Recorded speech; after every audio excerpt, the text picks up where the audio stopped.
안녕하십니까. 뉴스 플러스입니다.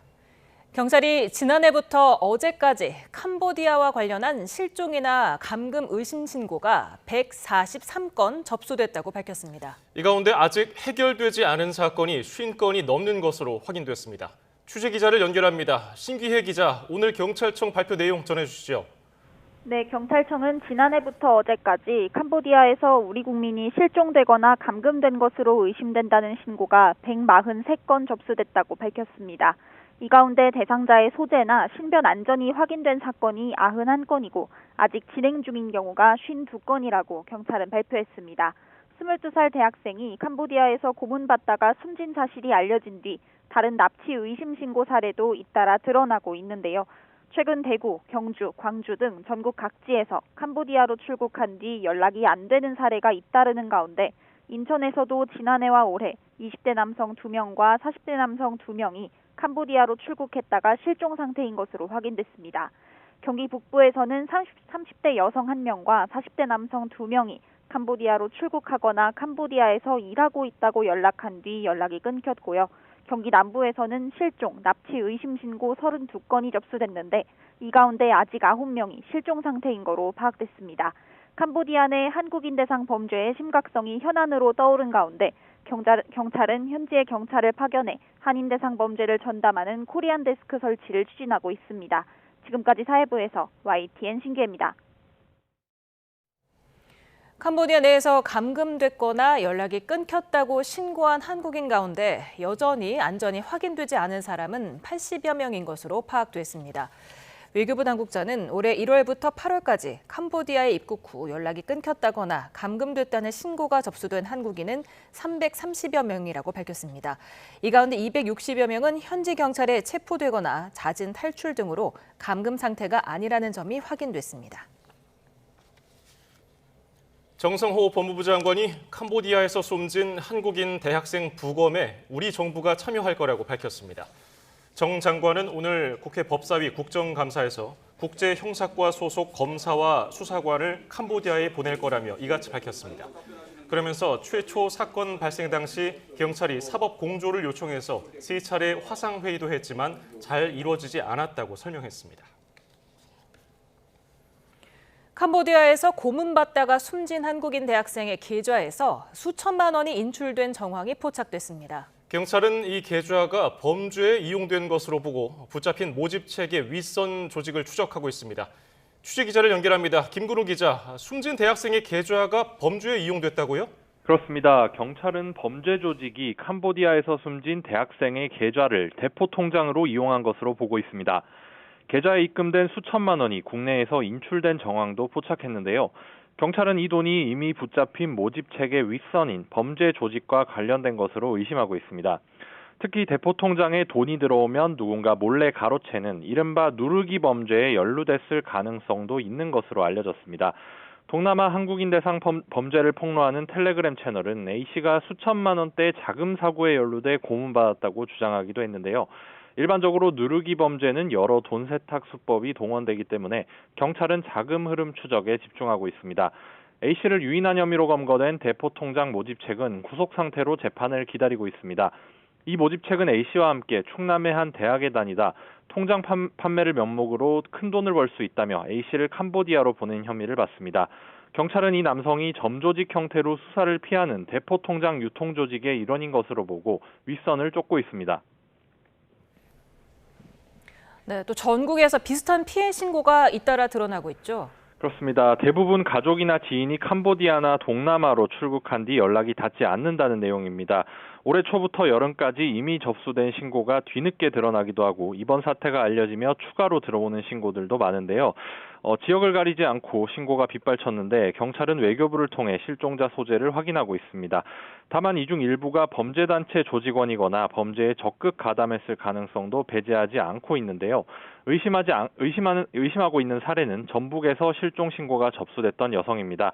지난 3월 가족에게 위험에 처했다고 연락해 실종 신고가 접수됐는데 확인 결과 바깥 활동을 하며 연락도 닿았지만 가족 요청에도 귀국하지 않은 것으로 전해졌습니다.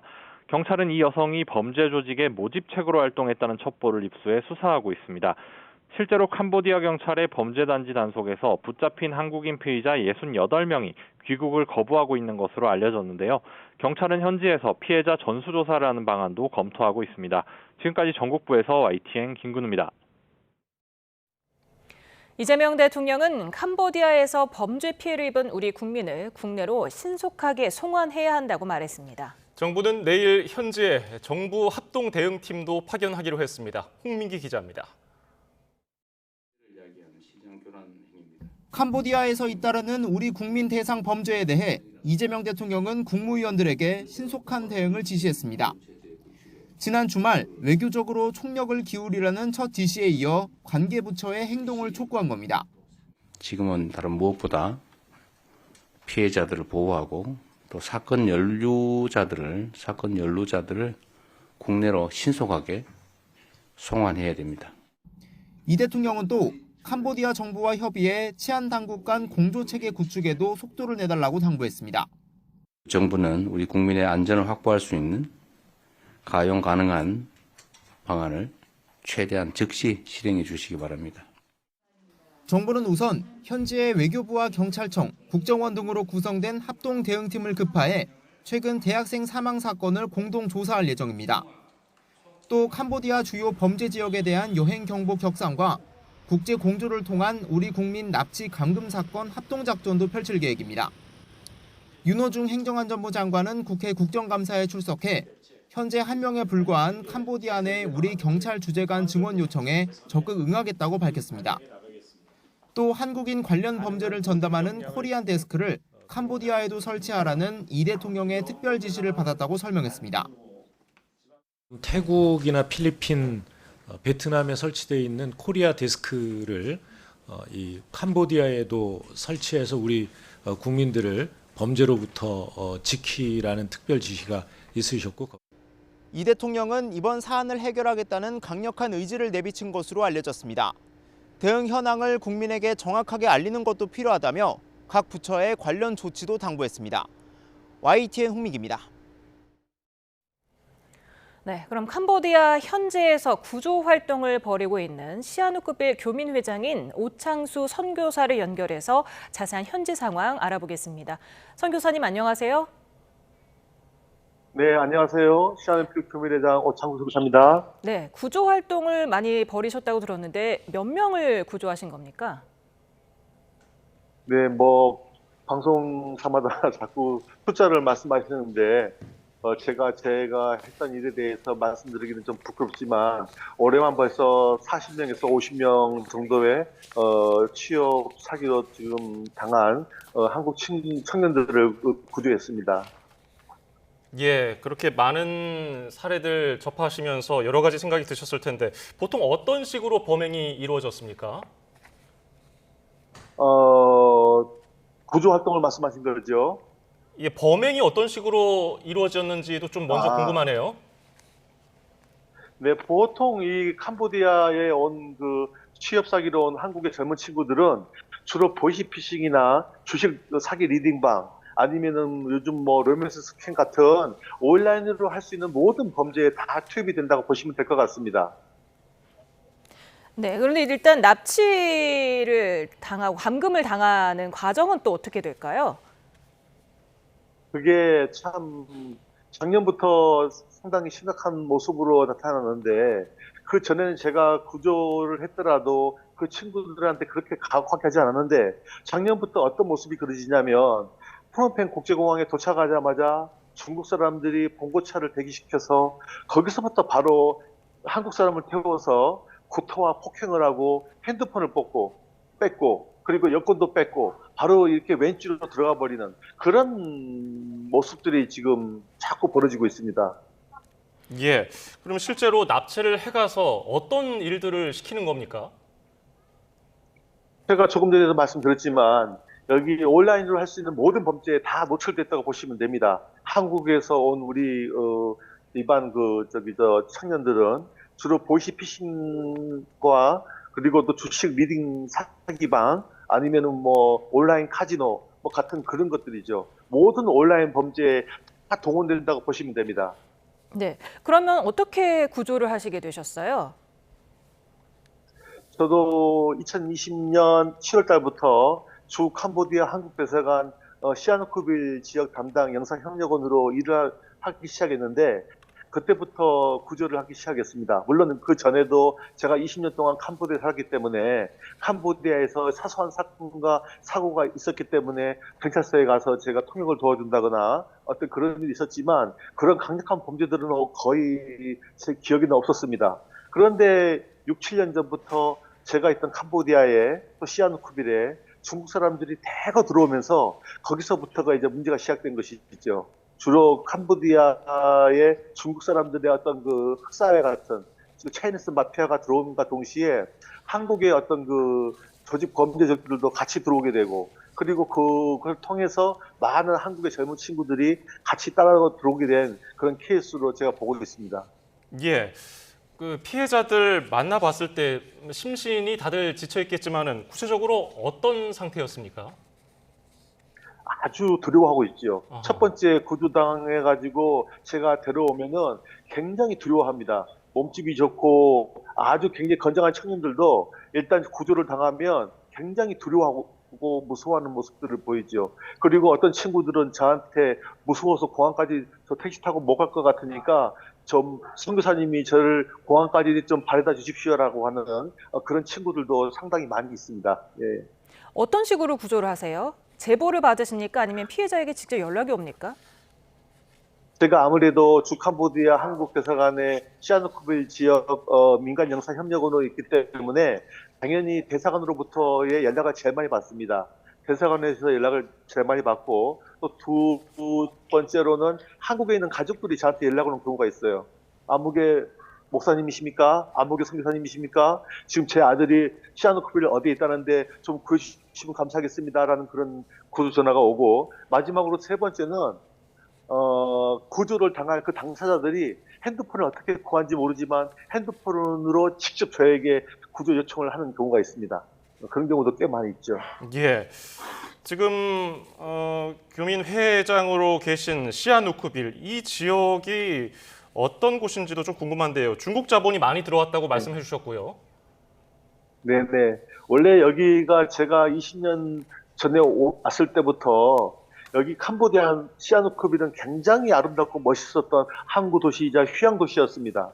여기는 굉장히 뭐라고 될까 유럽 사람들 백패커들의 천국이라고 하는 그런 닉네임이 붙을 만큼 굉장히 아름다운 도시였는데 중국 사람들이 6, 7년 전부터 1대1로 도시로 찍고 들어오면서부터 중국 자본으로 이제 빌딩이 들어서고 카지노 호텔이 들어오고 여러 가지 많은 중국 사람들이 들어오면서부터 이런 범죄적인 어떤 일들이 이 시아누쿠빌에서 이제 벌어지기 시작한 것 같습니다. 네, 그 시아누쿠빌 안에 이런 범죄 단지, 범죄 조직의 근거지를 지칭하는 용어가 웬치라고 들었는데 이 웬치가 어느 정도로 많습니까? 제가 어떤 방송에서는 뭐 40군데, 50군데라고 지금 말을 하고 있는데 사실 제가 생각에는 캄보디아 전체적으로는 100에서 200군데는 되지 않을까 싶습니다. 제가 있는 이 시아누쿠빌에도 웬치라고 하는 것은 뭐냐면은 사람을 이렇게 가두어 놓고 그 안에서 먹이고 재워가면서 우리나라로 보면은 마치 어떤 그 소형 아파트 단지 같은 그런 모습을 띠고 있거든요. 그런 곳에서 이제 강제적으로 일을 시키는 것이죠. 그런 웬치가 제가 있는 우리 시아누쿠빌에만 수십 군데가 있습니다. 캄보디아 당국은 이런 웬치에 대해서 잘 인지를 못하고 있는 겁니까? 사실 캄보디아에서 앞으로 계속 일을 해나가야 될 제 입장으로서는 굉장히 좀 조심스러운 얘기지만 이미 그들도 이미 어떤 호텔에, 어떤 호텔 카지노에, 어느 건물에 어떤 중국 조직들이 인원이 몇 명이 있는지 아마 다 파악을 하고 있을 거라고 저는 생각합니다. 예, 저는 그렇게 생각하고 있습니다. 예. 그럼 이 웬치라는 곳에 피해자들을 감금하면서 빚을 불리는 식으로 착취를 한다고 들었는데 실제로 실태는 어떻습니까? 빚을요? 예, 뭐 빚을 그 불리는 식으로 벤치에 들어가 있는 그 사람들에게는 벤치 안에 물건 값과 벤치 바깥의 일반 물건 값이 10배에서 20배가 차이가 납니다. 예를 들어서 샴푸를 바깥에서 10불에 쓴다 그러면 그 안에서는 50불, 100불을 불러버립니다. 그것도 더 부른 경우도 있고 또 가장 중요한 것은 그 왼지에 있는 그 한국의 젊은 친구들에게 이 중국 조직들이 마약을 하게 해요. 마약을. 그래서 마약 1g이 바깥에서는 예를 들어서 100불이다 그러면은 그 안에서는 몇 배의 돈을 주고 약을 하게 만듭니다. 그러면 그 약값으로 인해 가지고 돈을 벌러온 한국의 젊은 친구들이 날이 가면 갈수록 계속 빚만 늘어가는 것이죠. 네, 그렇다면 캄보디아 현지 경찰은 어떤 대응을 하고 있는 것인지, 왜 보다 적극적으로 나서지 않는 건지도 궁금한데요. 실질적으로 지금 캄보디아 경찰들도 자기들 나름대로의 많은 지금 그 인명 구조 작전에 투입되고 사람들을 구하고 있습니다. 그런데 우리가 생각하는 대한민국 경찰들의 어떤 움직임 모습과는 사뭇 다른 그런 모습들이 있다 보니까 여기에 오래 살고 있는 제 입장으로서도 조금 좀 아쉽고 안타까운 모습들이 좀 있지요. 그런 모습이 있습니다. 예, 시아누쿠빌 현지에 여러 국적 외국인들도 많을 텐데 유독 한국인을 대상으로 범죄가 좀 이루어지는 이유는 뭐라고 분석하세요? 사실 한국 사람들은 그렇게 많지가 않습니다. 엄밀히 말하면 우리 시아누쿠빌에는 중국 사람들의 자본을 만들었기 때문에 중국 사람들이 한 10만 명 있다면 여기에 인도네시아 사람들이 한 10,000명에서 2만 명 정도 있고요. 그리고 요즘은 인도 사람들 계열, 방글라데시나 파키스탄 사람들도 많이 있습니다. 오늘 뉴스 보니까 인도네시아 쪽으로 그 구조해서 간 사람들이 하루에 1,000명 정도가 있다는 걸 저도 들었거든요. 저도 그 뉴스를 일찍 전에 보았습니다. 인도 사람들이 1,000명을 구조해 갔다. 그런데 우리나라 사람들이 200명 정도, 300명 정도 있다 하더라도 우리나라 정부가 진작에 나섰으면은 이것을 구하지 못할 이유는 없었겠지요. 사실 좀 만시지찬에 좀 아쉬운 감이 없지 않아 있다고 저도 개인적으로 생각을 하고 있습니다. 네, 한국인의 몸값이 가장 비싸다. 그러니까 오지 말라고 말씀하신 걸 봤는데 얼마를 부릅니까? 보통 한국 사람들은 중국 사람들한테 팔려나가는 가격이 몸값이 10,000불에서 15,000불, 20,000불 정도로 이렇게 되어 있습니다. 그리고 또 한국 사람들이 보이시피싱이나 여러 가지 어떤 그 온라인으로 이렇게 범죄를 저지를 때 우리나라 사람들도 상대로 이제 보이시피싱이나 여러 가지 주식 리딩방이나 사기를 칠 거 아닙니까? 그것이 인도네시아나 어떤 방글라데시나 파키스탄이나 그런 사람들은 한 건당 뭐 10만 원 정도, 많이 벌으면 100만 원을 번다면 한국 사람들은 몇백만 원, 1,000만 원, 2,000만 원을 벌어버립니다. 그러니까 중국 사람들한테는 한국의 젊은 친구들이 마치 한국말을 낳는 거위처럼 이렇게 돼버린 것이죠. 예, 뭐 언론 보도를 보면은 몇 천만 원을 한국 가족들에게 보내달라는 메시지를 보내고 연락이 끊겼다는 뭐 이런 보도도 있는데 실제로 몸값을 내지 않으면 뭐 고문을 당하거나 폭행이 이루어지거나 이런 행위가 빈번한 겁니까? 네, 그렇습니다. 사실 제가 구조에 실패한 그 3명 친구 중에 한 명이 더 몇 달 전에 지금 더 깊숙한 지금 그 왼주로 그 팔려갔는데 지금 최근에 그쪽 가족분들이 저한테 연락이 왔었어요. 우리 오빠를 살려주기 위해서는 1,500만 원 돈이 필요하다. 1,500만 원 달라 그런다. 선교사님 어떠면 좋겠습니까? 라는 말을 하거든요. 전 절대 주지 마라 그랬습니다. 그 돈 주게 되면 당신 오빠는 죽을 수밖에 없다. 1,500만 원 받는 순간 죽을 수밖에 없으니까 그 돈을 차라리 나한테 주고 내가 그 돈을 가지고 와서 당신 오빠와 바로 1:1 맡겨놓을 테니까 나한테 보내라. 그런 말도 제가 한 적이 있죠. 네. 그런데 사실 캄보디아와 이웃한 베트남에는 정말 많은 한국인들이 여행을 가고 있는데 캄보디아와 베트남 분위기가 많이 다릅니까? 사실 베트남보다 더 범죄가 없었고 베트남보다 더 좀 여행객들이 굉장히 편하게 다닐 수 있는 곳이 캄보디아였었습니다. 지금 라오스를 보시면 알겠지만 라오스나 캄보디아나 분위기가 별 차이 없었거든요. 굉장히 안전하고 평안한 곳이었습니다. 그런데 지금 요 몇 년 사이에 중국 사람들이 캄보디아에 대거 유입되면서 이런 우리나라 사람들을 향한 어떤 범죄들이 굉장히 많이 늘어나지 않았나 그렇게 생각을 하고 있습니다. 예, 한국인 대상 범행이 한 몇 년 정도 이게 된 겁니까? 한국인 대상 범행이요. 예. 사실 그 전에 한국 사람들로 인한 그 범행이라는 것은 제가 2020년도부터 이제 구조 활동을 하기 시작했지만 그 전에는 별로 그렇게 많지가 않았습니다. 1년 가서 뭐 한 10건 정도 있었을까요? 그런데 재작년부터 갑자기 한국의 젊은 친구들이 저한테 전화가, 구조 요청 전화가 굉장히 많이 오더라고요. 구조해 보면은 멀쩡하게 생긴 20대 젊은 친구들이 대다수예요. 왜 왔냐 그러니까 한 달에 오면은 1,000불을 벌게 주겠다. 아니면 한 달에 10,000불을 벌게 주겠다. 그래서 왔다는 겁니다. 그러면서 작년 같은 경우는 30-40명, 올해는 벌써 50명이 넘어가는 한국 친구들을 제가 구해내고 있습니다. 네. 좀 전에 베트남 말씀드렸었는데 작년에 베트남을 방문한 한국인이 450만 명으로 전체 외국인 중에 25% 1위를 차지했더라고요. 혹시 베트남에서 납치돼서 캄보디아로 끌려가는 경우도 있습니까? 저도 보진 않았지만 최근에 들은 얘기가 있습니다. 태국이나 베트남을 통해서 캄보디아로 사람을 갖다가 데리고 오는 경우가 있다고 하더라고요. 요즘 이제 방송에서 하도 캄보디아가 위험하다고 떠드니까 이제 비행기로 직접 캄보디아로 오지 않고 태국이나 베트남으로 와서 육로로 이제 차로 이동해가지고 캄보디아로 데리고 오는 이런 신종 어떤 수법들도 많이 늘어났다고 제가 들었습니다. 네. 현지 교민들도 좀 관전이 걱정이 되는데 교민 어느 정도로 계십니까? 사실 우리 캄보디아에 있는 대다수 많은 교민들은 어떻게 보면 이번 사건의 최대 피해자라고 볼 수가 있습니다.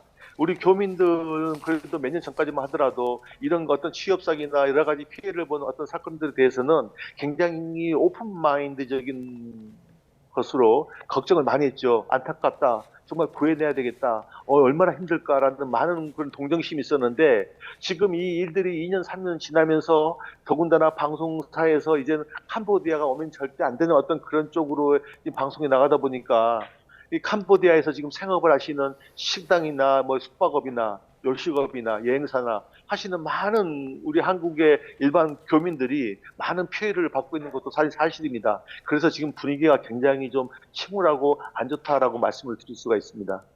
예, 선교사님 쉽지 않은 상황에서 오늘 인터뷰 해주셔서 고맙습니다. 네, 감사합니다. 예, 지금까지 시아누쿠빌 교민회장인 오창수 선교사였습니다. 네, 다음 소식입니다. 내란 중요 임무 종사 혐의로 구속영장이 청구된 박성재 전 법무부 장관의 구속 여부가 이르면 오늘 밤 결정됩니다. 박 전 장관은 구속영장 심사를 받은 뒤에 법정에서 충분히 설명했다고 밝혔습니다. 조성호 기자입니다. 박성재 전 법무부 장관이 법원을 나섭니다. 내란 중요 임무 종사와 직권남용 혐의 피의자로 구속영장 심사를 받았습니다. 구치소로 떠나기에 앞서 짧게 입장을 밝혔습니다. 오늘 심사에서 어떤 부분 소명하셨습니까? 제가 설명할 수 있는 부분들은 최대한 열심히 설명했습니다. 합수부 파견 검사 검토는 왜 지시하셨습니까? 박 전 장관은 계엄 당일 윤석열 전 대통령의 계획을 가장 먼저 들은 최측근 가운데 한 명입니다. 계엄 선포 직후 법무부 간부 회의를 열어 검찰국에 합동수사본부 검사 파견 검토를 지시한 혐의를 받고 있습니다. 출입국본부엔 출국금지팀 대기를, 교정본부에는 수용 여력 점검과 공간 확보를 지시한 혐의도 있습니다. 특검은 박 전 장관의 행위가 불법 계엄을 정당화하고 유지하기 위한 국헌 문란이라고 보고 구속영장을 청구했습니다.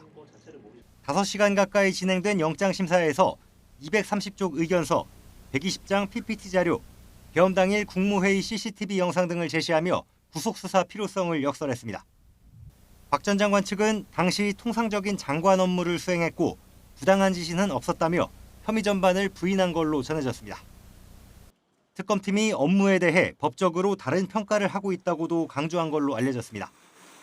영장이 발부되면 특검 칼날은 검사 파견 지시를 받았다고 의심받는 심우정 전 검찰총장을 향할 걸로 보입니다.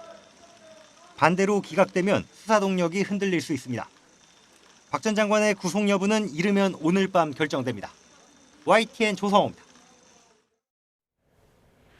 건진법사 전성배 씨가 통일교 측으로부터 받은 샤넬 가방 등을 김건희 씨 측에 전달했다가 돌려받았다는 사실을 법정에서 처음으로 인정했습니다. 다만 특검이 기소한 혐의로는 법적으로 죄가 성립되지 않아서 처벌할 수 없다고 주장했습니다. 안동준 기자입니다. 통일교 측의 청탁성 선물을 김건희 씨 측에 전달했다는 의혹에 대해 건진법사 전성배 씨가 처음으로 법정에서 사실관계를 인정했습니다. 전 씨 측은 의견 진술을 통해 통일교 측으로부터 3차례에 걸쳐 샤넬 가방 2개와 그라프사 목걸이 등을 받았고, 이를 김건희 씨 최측근인 유경옥 전 대통령실 행정관에게 전달한 사실을 인정한다고 밝혔습니다. 다만 처음 받은 가방 2개와 교환된 것으로 추정되는 가방 3개와 신발, 목걸이 등을 작년에 돌려받았다고 덧붙였습니다. 그러면서도 해당 사실관계만으로는 알선수재죄가 성립될 수 없다고 주장했습니다. 물건을 받을 당시에는 청탁이 없었던 데다 알선수재가 성립되지 않는 사후 청탁 내용도 통일교가 특별한 이득을 보기 어렵다는 겁니다. 또 통일교와 김건희 씨를 소개해줬을 뿐 청탁자와 공무원을 알선한 것이 아니고, 김건희 씨에게 소유권이 귀속된 물건을 일시 점유에 전달한 단순 전달자에 불과해 알선수재 구성 요건에 해당하지 않는다고도 강조했습니다. 사실관계를 인정하면서도 법적 요건을 다퉈 처벌할 수 없음을 주장하려는 전략으로 풀이됩니다. 특검은 수사 과정에서는 나오지 않았던 진술인 만큼 추후 해당 진술에 대한 진위 등을 파악할 예정입니다. YTN 안동준입니다. 김건희 특검의 소환 조사를 받은 뒤 숨진 채 발견된 양평군청 공무원의 변호인이 피의자 신문조서에 대한 열람과 복사를 신청했다며 특검의 강압 수사 여부를 확인한 뒤 고발하겠다고 밝혔습니다. 박경호 변호사는 A씨가 생전 심야 조사 중 마지막 2장에 문제가 있다고 했다며 기억이 없는 진술을 피의자 신문조서에 넣는 조서를 꾸며내는 행위가 있었다고 주장했습니다. 또 자정을 넘겨서 조사하는 것 자체가 가혹행위라며 A씨는 다른 조사자들과 달리 심야 조사에 대해 서면 동의를 받지 않고 구두로만 동의한 정황도 있다고 덧붙였습니다. 김건희 특검팀은 숨진 양평군청 공무원 관련 회유 사정은 발견되지 않았고 감찰에 준하는 경위 조사가 진행 중이라고 거듭 밝혔습니다. 이어서 변호인이 심야 조사 동의서를 작성하지 않았다고 지적한 데 대해서는 별도 동의서를 작성하지 않았지만 조서와 수사 과정 확인서에 동의 기재와 서명 날인이 있다고 반박했습니다. 양평 공무원 변사 사건을 수사 중인 경찰이 고인의 사망 당일 유족에게 유서 원본이 아닌 촬영본을 보여준 데 대해 뒤늦게 유감을 나타냈습니다. 경기 남부경찰청은 원본이 아닌 유서 촬영본을 보여준 부분에 있어 미흡한 점이 있다고 판단된다며 훼손될 여지가 있고 지문 감식도 해야 해 그랬다고 설명했습니다. 그러면서 어제 유서 원본을 열람하도록 하고 유족 요청에 따라 사본도 제공했다며 국과수에서 필적 감정을 마치는 대로 유족에게 건네줄 방침이라고 말했습니다. 지난 5월 서울 지하철 5호선에 불을 질러 시민들을 살해하려 한 혐의로 재판에 넘겨진 60대 남성 원모 씨에게 징역 12년이 선고됐습니다. 재판부는 원 씨가 개인적인 이유로 열차에 불을 질렀다며 엄중한 처벌이 불가피하다고 밝혔습니다. 윤태인 기자입니다. 모자를 쓴 남성이 가방에서 휘발유를 꺼내 바닥에 쏟아붓습니다. 승객들은 놀라 도망치고 일부는 미끄러지기도 합니다. 남성이 붙인 불은 순식간에 번지고 전동차 안은 까만 연기로 가득 찹니다. 지난 5월 31일 60대 남성 원모 씨가 서울 지하철 5호선 열차 안에서 불을 지르는 모습입니다. 화재 당시 승객 20여 명이 연기흡입과 찰과상 등으로 병원 치료를 받았고 130명 정도가 현장에서 응급처치를 받았습니다. 대략 탑승 인원 한 400명 정도 된다고 들었고 여의도에서 마포로 넘어오는 하재터널에서 기관사가 아마 정차를 시킨 것 같습니다. 탑승하던 시민들은 하차해서 아마 도보로 이동한 거로 생각되고 검찰은 승객 481명 가운데 인적사항이 파악된 160명에 대한 살인미수 등의 혐의를 적용해 원 씨를 재판에 넘겼습니다. 원 씨는 이혼 소송에서 불리한 결과가 나오자 사회적 관심을 끌기 위해 범행을 저지른 것으로 조사됐습니다. 대형 인명사고 날 뻔했는데 입장 없습니까? 죄송합니다. 어떤 부분만 있으셨습니까? 소송 결과 공론화하려고 범행하신 거. 네. 줄서에서 원 씨 측은 재판에서 공소 사실을 모두 인정하고 살인의 고의는 없었다며 이혼 소송으로 정신적 충격이 컸던 점을 고려해달라고 밝혔는데 재판부는 원 씨에게 징역 12년을 선고하고 보호관찰 3년을 명령했습니다. 재판부는 원 씨가 이혼 소송 등 개인적인 이유로 열차에 불을 질러 승객들을 다치게 한 데다 범행 장소를 사전에 물색하는 등 치밀하게 범행을 계획했다고 설명했습니다. 또 원 씨의 범행으로 일부 피해자를 제외하고는 피해 회복이 이뤄지지 않았다며 엄중한 처벌이 불가피하다고 밝혔습니다. 다만 원 씨가 확정적인 고의를 가지고 범행을 저지른 것은 아니고 동종범죄 전력이 없던 점 등을 고려했다고 덧붙였습니다. 앞서 원 씨에게 징역 20년을 구형했던 검찰은 판결문 등을 검토한 뒤 항소 여부를 결정할 예정입니다. YTN 윤태인입니다. 국정감사 이틀째인 오늘 14개의 상임위원회가 진행되고 있습니다. 김현지 대통령실 제1부속실장의 이름이 국감장 곳곳에서 소환되며 여야 공방이 이어졌고 이진숙 전 방송통신위원장이 증인으로 출석해서 작심 발언을 이어갔습니다. 추 기자를 연결합니다. 김다연 기자. 네, 국회입니다. 네, 이진숙 전 방통위원장 어떤 발언들을 했습니까? 네, 우선 이진숙 전 위원장은 오늘 오후 일반 증인으로 출석했는데요. 방송통신위원회가 없어지면서 민간인 신분이 된 건데 이 자리에서 이 전 위원장은 연휴 직전 이뤄졌던 경찰의 체포를 두고 작심 발언을 이어갔습니다. 위원장직 해임 하루 뒤 수갑까지 채워 압송될 거라곤 상상하지 못했다며 비상식이 새로운 기준이 됐다고 비판했는데 발언 직접 들어보겠습니다. 수갑을 또 채울 수는 없겠지만 제 생각은 그렇습니다. 대통령한테 한번 밑보이면 당신들도 이렇게 될 수 있다, 될 것이다. 그런 메시지라고 저는 생각하고 있습니다.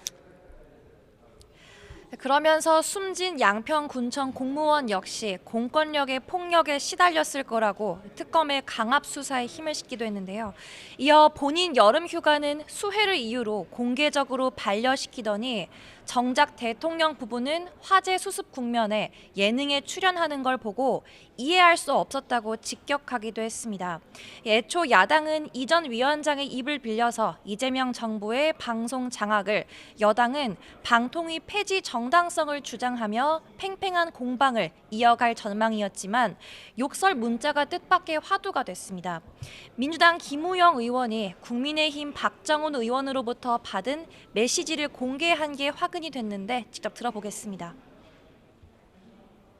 에휴 이 찌질한 마 공적 질문을 한 걸 가지고 개인적으로 문자 메시지를 통해서 저렇게 사적 보복을 하는 이 과정에서 박 의원의 휴대전화 번호까지 그대로 노출된 데다 해명을 위한 별도 발언 기회가 주어지지 않으면서 과방위는 고성 끝에 파행을 빚기도 했습니다. 예, 김현지 대통령실 제1부속실장의 국감 출석 여부도 관심인데요. 소관 상임위인 운영위를 제외하고도 다른 곳에서도 소환되고 있지요? 네, 국회 법사위에서도 김현지 부속실장이 소환됐습니다. 대북 송금 사건 수사 과정에서 김 실장이 이재명 대통령에 대한 불리한 진술을 막기 위해 이화영 전 경기도 평화부지사의 변호인 교체에 영향을 미쳤다는 게 국민의힘 주장입니다. 이에 이 전 부지사는 기존 변호인이 검찰을 돕는 행태를 보여서 자신과 사이가 좋지 않았다며 의혹을 정면 반박했는데 발언 이어서 듣고 오겠습니다. 설주한 변호사가 갑자기 조사를 하려고 하는데 안 나타나서 증인이 연락을 했더니 김현지로부터 질책을 당했고 그 결과 질책 당했기 때문에 난 나올 수 없다. 전혀 사실이 아닙니다. 검찰을 돕는 행태를 계속 보여가지고 저하고 계속 논쟁을 하고 설전을 했었습니다. 하입하겠다는 얘기도 하지 않고 갑자기 사라져서 나타나지 않았습니다. 농림축산식품부에 대한 국정감사에서도 김현지 실장이 언급됐습니다. 국민의힘 주장은 김 실장이 김인호 산림청장과 과거 시민단체에서 함께 일했기 때문에 사적 관계가 인사에 영향을 줬는지 증인으로 불러서 따져봐야 한다는 건데요. 이에 민주당은 확실하지도 않은 내용으로 정쟁화하겠다는 거로밖에 들리지 않아서 증인 채택에 협조할 수 없다고 맞받았습니다. 이런 가운데 내일 김 실장 증인 채택 여부가 안건으로 잡혀있던 운영위원회 전체 회의가 미뤄졌습니다. 국민의힘은 민주당에 일방적으로 회의 연기를 통보했다고 주장했는데 민주당은 야당에 김 실장을 무려 6개 상임위에서 부르려 한다며 과한 처사라는 입장입니다. 네, 오늘도 캄보디아 사태가 국감의 화두가 됐죠. 네, 오늘은 행정안전부 국정감사에서 캄보디아 사태를 두고 질의가 이뤄졌습니다. 민주당은 캄보디아에서 발생한 한국인 납치 감금 사건은 1년 새 10배가 늘었고 올해 상반기에만 213건으로 집계됐다라고 밝혔는데요. 지난 윤석열 정부 당시 캄보디아 주재관 증언 요청이 받아들여지지 않은 점도 문제 삼았습니다. 이에 윤호중 장관은 주재관 증언 요청에 적극적으로 응하겠다고 답하며 여당의 지적에 힘을 실었습니다. 오늘 아침 국감 대책회의에서도 여야는 캄보디아 사태를 두고 전현 정부 책임론을 내세웠습니다. 민주당은 지난 정권의 부패와 무능 때문에 이번 사태가 발생했다고 주장했습니다. 윤석열 정권이 캄보디아 공적 개발 원조 예산에만 신경 쓰고 국민 안전은 외면했다고 말했는데 관련 발언 들어보겠습니다. 윤석열 정권이 캄보디아 ODA 사업 예산은 대폭 늘린 반면에 정작 국민의 생명은 뒷전이었다는 것이 밝혀졌습니다. 국제범죄 대응 인력은 줄이고 경찰 주재관 증언 요청도 외면했던 것으로 드러났습니다. 반면 국민의힘은 이번 사태가 캄보디아 대사가 공석인 상황에서 발생한 점을 강조합니다. 특히 지금 정부가 검토하는 코리아 데스크 설치는 매우 안이한 대응이라며 대통령이 직접 행동에 나서라고 요구했는데 역시 발언 준비돼 있습니다. 범정부 긴급 대응 TF 구성이나 특사 파견, 정상 간 통화 이런 외교 채널을 총동원해서 캄보디아 정부의 실질적인 행동을 이끌어내야 가능합니다. 외통위는 오는 22일 캄보디아 현지 국감을 연다는 계획이라 여야 격돌은 계속 이어질 전망입니다. 지금까지 국회에서 YTN 김다연입니다.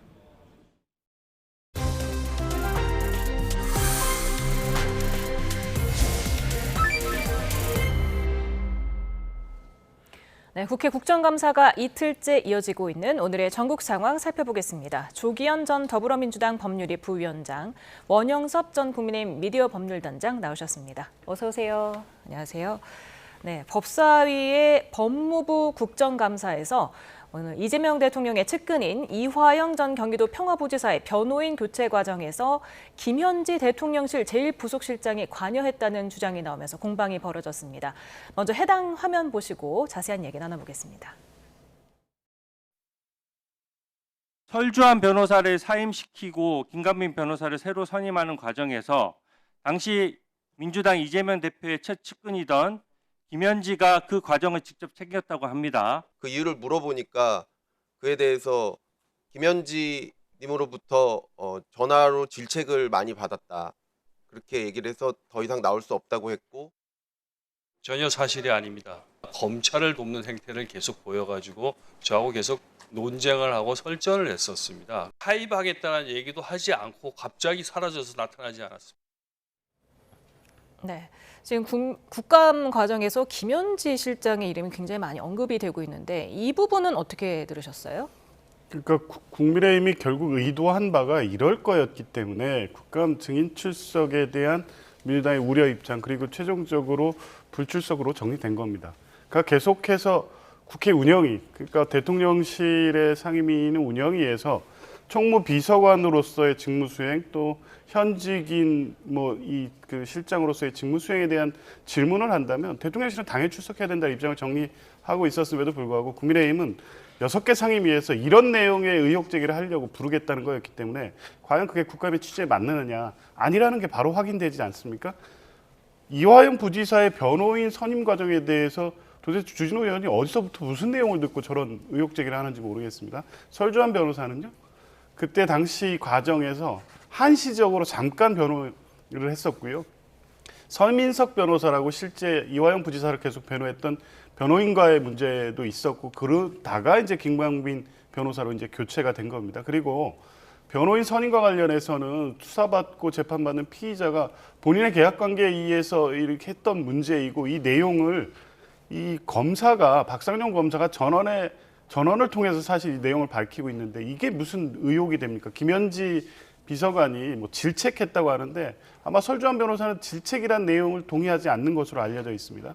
그러니까 결국에 이 이재명 대통령과 관련돼서 어떤 사안이든 김현지 이름만 나오면 국감의 장으로 끌어들여서 이재명 대통령에 대해서 흠집을 내겠다는 의도로 김현지 국감을 만들겠다는 걸 노골적으로 보여줬는데요. 사실관계에 맞지 않고, 특히 박상영 검사는 이 술자리 연어 파티와 관련해서 감찰을 받고 있습니다. 지난번에 공개된 자료와 같이 교도관들의 이 출정 일지 기록에 의해서 실제 의혹 수준으로 제기됐던 술자리 연어 파티가 실제 있었다고 볼 만한 정황들이 제기가 됐고, 실제 관련된 증거들이 있고, 그에 대해서 지금 법무부가 감찰하고 있습니다. 그런 분들이 나와서 주진우 의원, 전 검사 출신 주진우 의원과 박상용 검사가 둘이 주고받듯이 한 얘기를 가지고, 이게 김현지 그 부속실장의 어떤 무슨 대단한 비리처럼 얘기하는 것 자체가 넌센스라고 봅니다. 중요한 제보를 받았다면서 주 의원은 새로운 변호사 선임 과정까지 김현지 실장이 관여했다는 거예요? 저는 그 이재명 대통령 주위에서 일어나는 일들이 무슨 한편의 느와르 영화 같은 일들이 계속 일어나고 있습니다. 무슨 말이냐? 지금 그 이재명 대통령 당시에는 뭐 야당 대표였지만 본인과 공범 관계에 있는 사람이 법정에서 진술하는 그런 재판의 진행은 증인의 어떤 그 증언에 준하는 그런 증거 관계가 될 수가 있습니다. 그것을 본인의 측근이라고 할 만한 김현지 제1부속실장, 당시는 이제 뭐 부속실장 아니었죠. 김현지 실장을 통해 가지고 변호인한테 이야기를 해서, 설주환 변호사한테 이야기를 해서 어떤 내용을 전달한다라고 하는 거는, 그것은 증거인멸 행위에 준하는 것으로서 그 정도 내용이 아마 그 전에 알려졌다라고 한다면 구속영장을 뭐 피할 수 없는 그런 중대한 사안입니다. 그런데 이 중대한 사안에 대해서 제보가 있는데 이거를 국민들이 과연 몰라야 되느냐, 저는 그게 납득이 되지가 않고요. 국회의원이라면 그게 국감장이든 어디든 적정한 장소에서 이런 내용에 대해서 질의를 하고 진실을 파헤쳐야 될 당연한 의무가 있습니다. 그리고 설주환 변호사 같은 경우에는 2023년 6월 12일에 사임을 했습니다.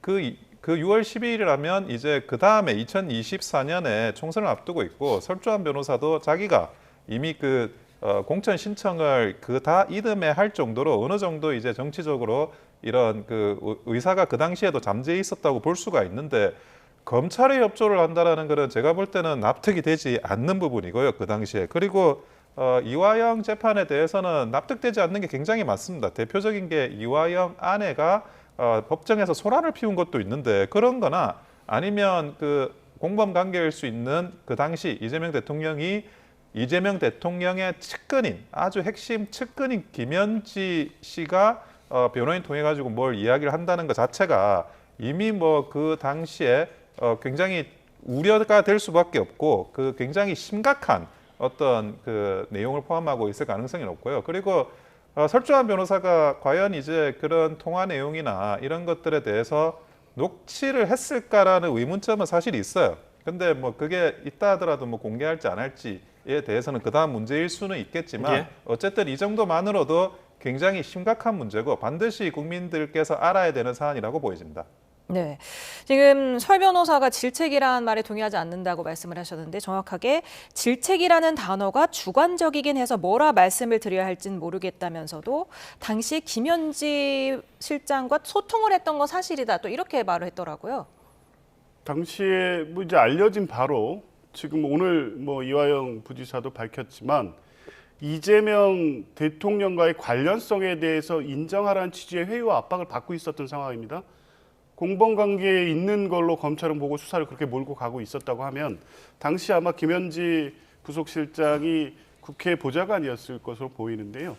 재판 상황 체크하겠죠. 그리고 그런 방향으로 몰고 가고 있다고 판단했고, 이화영 부지사도 얘기하지만 검찰에 협조해서 검찰이 요구하는 쪽으로 진술을 해서 형량을 감형받아야 된다는 조언을 계속해서 충돌했다는 거 아닙니까? 그런 내용의 확인이 있었다면 왜 자꾸 그런 식으로 하느냐 정도의 얘기가 있을 수 있었겠죠. 그런데 변호인의 선임과 사임은 당시 이화영 부지사 측의 판단인 것이지, 거기에 김현지 부속실장이 하라 마라 할 자리에 있는 것도 아니고요.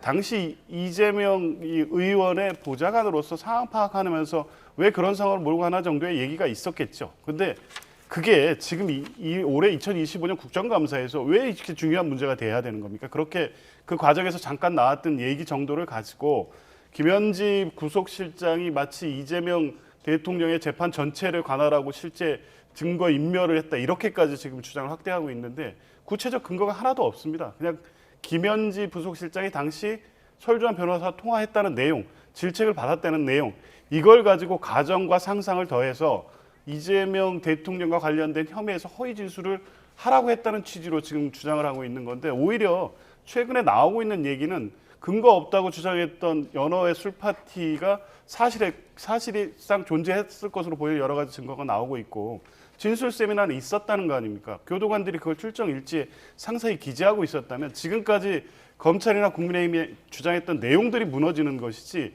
이재명 후보 또 이화영 부지사의 주장했던 내용의 허위라고 볼 수 없는 상황들이 되고 있음에도 불구하고 그런 진술과 그런 허위 이 자백을 유도했던 검사를 출석시켜서 지금 나오고 있는 증거에도 반하는 이런 주장을 하는 것 자체가 이 김현지 부속실장을 끌어들여서 정쟁으로 몰고 가겠다는 의도로밖에 보이지는 않습니다. 예, 이화영 전 경기도 평화부지사는 이 질책설에 대해서 전혀 사실이 아니라고 했고 설 변호사는 원래 내가 선임한 변호사가 아니었다고 했거든요. 이 점은 어떻게 보셨습니까? 지금 이화영 전 부지사의 내용이나 이런 것들도 디테일하게 좀 살펴보면 본인이 해촉한 것도 아닙니다. 한번 보시면 아시겠지만 설전이 있었고 사임하겠다는 얘기도 하지 않고 갑자기 사라져서 나타나지 않았다고 하니까 이거는 설주환 변호사가 사임을 한 거지 이화영 전 부지사가 해촉을 한 게 아니에요. 그러니까 그 당시에 그때의 딱 그 상태로만 보면 과연 그 설주환 변호사가 이화영 부지사와 어떤 그 마음에 맞지 않는 그런 상황이 이화영 부지사 쪽에 있었는지는 확인이 안 되는 겁니다. 지금 와가지고는 이제 이 내용에 대해서 그때 설전이 있었고 검사 편들어서 해촉했다 이런 이야기를 하는 건데 다시 한번 말씀드리지만 설주환 변호사는 그 이듬해 민주당에 공천 신청을 했습니다. 그 정도로 그 대변인이나 이런 활동을 하면서 민주당에 서서 이제 여러 가지 의견을 공식적으로 계속 내는 입장이었어요. 그런데 이분이 검사의 편에 들어가지고 이화영 부지사한테 불리한 진술을 한다? 그건 전혀 생각하기가 굉장히 어려운 상황인 거고 오히려 그러면 설주환 변호사가 거짓말을 하고 있다는 건지 어떤 상황인 건지도 이해가 힘들고 그러면 김현지 씨하고 소통을 한 거 맞지 않습니까? 김현지 씨하고 소통을 한다라는 것 자체가 이재명 당시 의원의 그런 소통이라고 한다 그러면 그 자체가 증거인멸의 의혹이 있다라고 합리적인 의심을 할 만한 충분한 사유지 아무런 일이 없는데 그러면 김현지 씨가 그 설주환 변호사하고 소통을 하겠습니까? 그거는 국민들 누구라도 쉽게 상상할 수 있고 추측할 수 있는 일이라고 보여집니다. 네. 2023년 7월 재판 도중에 이화영 전 부지사가 아내가 변호인 해임 신고서를 제출한 데 대해서 자신의 의사가 아니다 이렇게 밝혔더니 그 당시에 아내가 정신 똑바로 차리세요라면서 고성을 질렀습니다. 그것도 화제가 됐었는데 이 부분은 어떻게 보셨어요? 그러니까 설주환 변호사는 이 과정을 거쳐서 스스로의 의사에 의한 것이든 아니면 이화영 부지사의 의사에 의한 것이든 변호인직을 그만뒀고요. 그 이전부터 원래 서민석 변호사라고 법무법인 내에서 계속 변론을 하고 있었던 변호사가 있었습니다. 이제 지금 나오는 얘기는 그 당시 5월 17일에 연호의 술자리 이 파티를 비롯해서 진술 세미나가 계속되고 있었고 자백, 회유에 대한 압박이 계속되고 있었다는 거고요. 밝히고 있는 바와 같이 가족에 대한 수사도 계속 진행되고 있었습니다. 아들을 구속하겠다는 압박도 있었다고 이화영 부지사는 얘기하고 있습니다. 이 상황이면 그 당시 5월부터 6월 사이에 이화영 부지사는 구속된 상황에서 상당한 고통과 괴로움을 겪고 있었고 실제 형량을 감정해 주겠다 또 석방해 주겠다 보석으로 풀어주겠다는 정도의 회유가 있었다면 여러 가지 고민이 있었다는 겁니다. 그래서 흔들렸을 당시에 재판이 진행되고 있었고 그런 방식으로 풀어가려는 변호인 산임과 관련돼서 법정에서 논쟁이 있었던 거죠.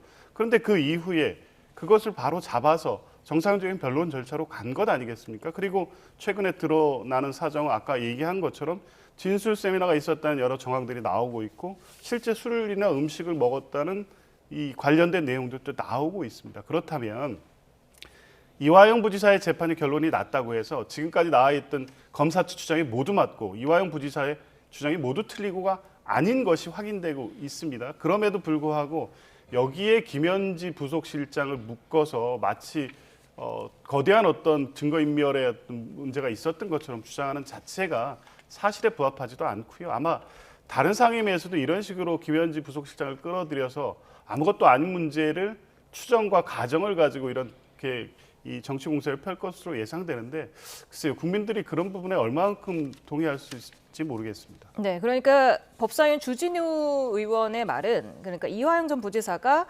이재명 당시 지사에게 보고를 했다는 첫 자백을 한 뒤 3일 뒤에 변호인이 잘렸다는 거고요. 그리고 경기도 법카 사건이 터졌을 때 이 컴퓨터 삭제를 지시한 사람도 김현지 실장이었다. 그렇기 때문에 사법방해 증거인멸 위증교사가 문제가 되기 때문에 지금 김현지 실장과 설주환 변호사를 증인으로 신청하겠다고 했습니다. 이 부분 어떻게 들으셨어요? 지금 그 이화영 전 부지사의 죄책은 1, 2, 3심에서 모두 유죄가 나와가지고 대법원에서 확정이 된 사안입니다. 그 정도 사안이 되면 변호사 입장에서는 내용을 이렇게 들어보면 이것이 무죄를 다투기가 굉장히 힘들 수도 있겠다라는 생각은 하게 돼요. 그러니까 이걸 가지고 어떻게든 그 무죄를 주장해서 결백을 주장해서 무죄를 선고받고 빠져나오라 이러는 것들은 사실은 뭐 과연 이화영 전 부지사가 정말 그렇게 요구를 했을지 굉장히 의문이고 변호 전략으로도 그게 과연 최선인지 그게 납득이 되지 않습니다. 근데 문제는 이화영 전 부지사가 유죄가 설사되더라도 그것이 이재명 당시 의원한테까지는 영향을 안 주게 하려고 하는 그런 어떤 그 의도가 있지 않았나라고 추측할 수밖에 없고요. 그런 의도가 아니라면 김현지 씨가 그 설주환 변호사한테 전화를 하거나 할 리가 전혀 없다는 거죠. 그리고 지금 김현지 씨와 설주환 변호사에 대해서 이제 증인 신청을 했다 그러는데 근본적으로 그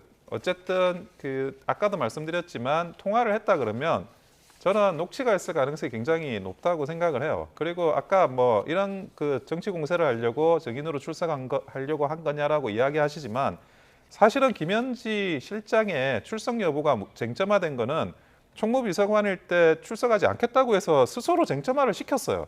그래서 그 부분이 물거지고 여러 가지 이제 제보가 지금 이어지고 있는 상황에서 그거를 마치 제보를 받아서 그 제보를 이렇게 공격하는 그런 그 국민의힘의 의원을 비판하는 거는 제가 볼 때는 뭐 맞지 않다는 생각이 들고 본인이 아무 말도 문제될 말을 한 적이 없다 그러면 정확하게 나와가지고 무슨 말을 했는지 밝히면 되는 문제라고 생각이 듭니다. 이거는 명백히 그 범죄와 관련성이 있는 사안이고 이재명 대통령은 어쨌든 뭐 불소추 조건이 있을지 몰라도 김현지 실장이 불소추 특권이 있는 건 아닙니다. 그래서 그런 부분에 대해서도 국민들이 모두 알 수 있도록 정확하게 사안이 명명백백 밝혀져야 되리라고 보여집니다. 예, 자 다음 얘기도 해볼까요? 어젯밤 늦게 조 대법원장 국회에서 이제 마무리 발언을 했습니다. 법관은 판결로 말한다 이렇게 얘기를 했고 대선 개입 의혹 관련해서는 역시 기존의 입장, 선을 긋는 입장을 밝혔습니다. 두 분 법조인이시기 때문에 좀 여쭤볼게요. 이 법관은 판결로 말한다. 어떤 의미로 이런 말을 했을까요? 뭐 당연한 법원이니까요. 그러니까 그 판결에 아무 문제가 없다는 것을 강조하기 위한 그냥 원론적 답변이었죠. 근데 국민들이 듣고 싶었던 답변은 그게 아니었습니다. 판결의 결과의 잘잘못을 따지겠다는 것도 아니었고요. 평의 내용에서 대법관들이 어떤 입장을 취했느냐는 합의 과정의 공개를 요구한 것도 아닙니다. 3월 28일 날 대법원에 기록이 접수된 이후에 상고 이유서는 4월 10일 날 접수됩니다. 그리고 그게 접수되자마자 4월 11일에 이재명 후보 측에 그거를 송달을 합니다. 그리고 이재명 후보 측의 답변서가 들어온 4월 21일 직후 4월 22일에 소부배당을 하고 당일 2시간 후에 전환합의체 회부하고 바로 합의기를 잡고 그렇게 해서 5월 1일 파기환송 결정을 하고 5월 15일 고등법원 1차 변론기일까지 잡힙니다. 그 일정이 선거법 재판이라는 특수성을 고려해서 단순하게 신속하게 해야 된다는 그 원칙하에 한 것이냐 그렇게 보기 어려운 겁니다. 그 사이에 어떤 일이 있었냐 4월 4일 날 윤석열 전 대통령에 대한 파면 결정이 있었고요. 4월 27일에 이재명 후보가 민주당 후보로 선출이 됩니다. 그 직전에 이런 일이 있었던 것이고요. 4월 24일 날 이미 결론을 내놓은 상태였습니다. 그리고 5월 1일에 파기환송하고 5월 15일에 고등법원 변론 절차를 거쳐서 적어도 실제 후보 자격을 완전히 박탈하거나 그대로 이재명 후보가 후보직을 유지하면서 출마할 경우에 이 이재명 후보는 대통령의 직을 수행할 수 없겠다라는 인식을 국민들한테 주기 위한 목적이 있었다고 의심할 수밖에 없는 일정 진행입니다. 여기에 대해서 대법원 측에 제대로 기록 검토는 한 거냐, 심리가 충실히 진행됐느냐고 물었을 때 뭐라고 했었냐면 명확히 답변도 못하고 종이 기록으로 봤는지 전산 기록으로 봤는지 어쨌든 검토는 했다. 이런 입장이었다가 이번에 답변서에서는 3월 28일부터 기록 검토를 했다는 겁니다. 그런데 3월 28일은 기록이 접수된 거고 배당되지도 않았고요. 대법원 이 전월합의체 예규에 의하면 전월합의체는 원칙, 법원조직법상 원칙이긴 하지만 기록 접수됐다고 바로 배당하지 않습니다. 그러니까 소부 배당한 후에 소부에서 전월합의체 필요성이 있다고 할 때 전월합의체 회부되거나 하기 때문에 실제 기록 검토가 있었다면 4월 22일이 맞는 겁니다. 그런데 이런 부분에 대해서 명확하지도 않은 해명을 계속하면서 판결만 봐라 이렇게 얘기를 하면 그 의혹이 해소됐다고 볼 수 있을까요? 그러니까 다른 듣고 싶고 확인해야 될 문제에 대해서는 전혀 답변하지 않고 사법부 독립의 뒤에 숨어서 이런 국민적 의혹과 문제 제기에 대해서 아무런 답변을 하지 않은 조희대 대법원장의 어제 국회의 모습은 매우 무책임해 보였습니다. 네, 지금 대법원이 지난 10일 그러니까 추미애 법사위원장에게 제출한 긴급 서면 질의에 대한 답변 얘기를 해주셨는데 그 가운데 기록이 6만에서 7만 쪽에 달하는데 졸속 재판이 아니었냐 이런 질문에 법률심에서는 기록의 모든 부분을 세세히 열람할 걸 요구하지 않는다. 상고 이후에 당부를 판단하기 위해 필요한 범위에서 기록을 열람하는 건 우리나라뿐만이 아니다. 이렇게 답을 했더라고요. 근데 설명을 조금 자세하게는 못 하신 것 같아요. 무슨 말이냐면 항소심하고 1심에서 2심으로 가는 항소심하고 2심에서 3심으로 가는 상소심하고는 이 그 심리의 성격이 다릅니다. 1심에서 2심으로 가는 항소는 복심이라고 해요. 그거는 처음부터 모든 사건을 다시 봐야 됩니다. 사실관계, 법률관계 포함해가지고 다시 보는 게 1심에서 2심으로 가는 항소심이에요. 근데 2심에서 3심으로 가는 상소 같은 경우에는 법률심이고, 그러니까 사실관계 확정에 대해서는 판단을 하지 않는 거예요. 그러니까 그걸 사후심이라고 하거든요. 그러니까 판결문을 보고 2심의 판결문을 보고 거기에 영향을 미쳤을 만한 그런 법리를 거꾸로 역으로 해가지고 검토하는 게 사후심인 상소, 대법원의 이런 그 의사결정이고 심리입니다. 그래서 그게 몇만 페이지든 그 몇만 페이지 중에 사실관계와 관련이 있는 것들은 다 사실 검토할 필요가 없고 사후심이기 때문에, 그리고 법률심과 관련해 가지고 다른 부분에 있어 가지고 연관성이 있는 거를 검토한다 하더라도 그것을 가지고 심리를 졸속심리다, 아니다 이렇게 판단할 수가 없는 겁니다. 이거는 그냥 민사소송법 교과서에 나오는 내용인데 이거를 가지고 왜 7만 페이지 못 봤냐, 왜 7만 페이지 하나하나 다 봐야지 이런 식으로 주장하는 거는 사실은 민주당이 민사소송법의 최소한의 기본적인 그런 그 대법원 판결과 심리에 대한 기초를 몰각시키고 오도하는 그런 주장을 하는 겁니다. 예, 이재명 대통령 발언이 또 이목을 끌었는데요. 국감에서 진실을 말해야 할 사람들이 이를 거부한다든지 대놓고 뻔뻔하게 거짓말을 한다든지 하는 일은 절대 허용하면 안 된다. 이걸 어느 사안을 두고서 이런 말을 했을까요? 글쎄요, 어제 오늘 이슈는 조희대 대법원장 관련됐으니까 이제 그런 의미도 포함하고 있다고 해석될 여지도 있는데요. 국감 전반적으로 그런 거죠. 지금 국민의힘의 국감에 임하는 태도는 어쨌든 이번 국감이 이재명 정부 출범 이후에 국정 운영에 대한 국정감사인 건 분명하지만 4개월의 국정 운영만 평가하는 국감은 아닙니다. 작년부터 1년 동안, 더 나아가서는 윤석열 정부 전 기간 동안의 국정 운영의 파행, 그 결과가 비상계엄 내란으로 확인이 됐고 그 과정에서 어떤 일이 있었는지까지 봐야 되는 국감이기 때문에 단순히 이재명 정부 4월 동안의 4개월의 어떤 국정 운영에 대한 평가라든가 문제 제기도 당연히 야당에서는 해야 되겠죠. 그런데 지난 윤석열 정부의 국정 운영 그리고 비상계엄 내란 이후에 보였던 여러 가지 문제에 대해서 국민의힘은 그 부분을 보호하기 위해서 사실 국민들이 알아야 될 그리고 국회의원들의 질문을 통해서 들어야 될 답변에 대해선 답변하지 않고 정치 공방의 장으로 만들고 있기 때문에 이 부분을 지적한 것이고요. 실제 그런 우려가 현실이 되고 있습니다. 지금 이재명 전 출범한 지 4개월 됐습니다. 잘해야 될 거 있고 부족한 점을 잘 챙기라는, 예를 들면 캄보디아 사태 같은 경우 그런 문제제기는 할 수 있지만 김현지 끌어들여서 이렇게 정치 공방 일삼는 국감은 해서는 안 된다는 말씀이라고 봅니다. 네. 그런데 어제 국감장에서 조희대 대법원장과 도요토미 히데요시를 합성한 사진이 나온 걸 두고 정치권에서 여야를 막론하고 이제 비판의 목소리가 나왔습니다. 야권은 뭐 당연하고요.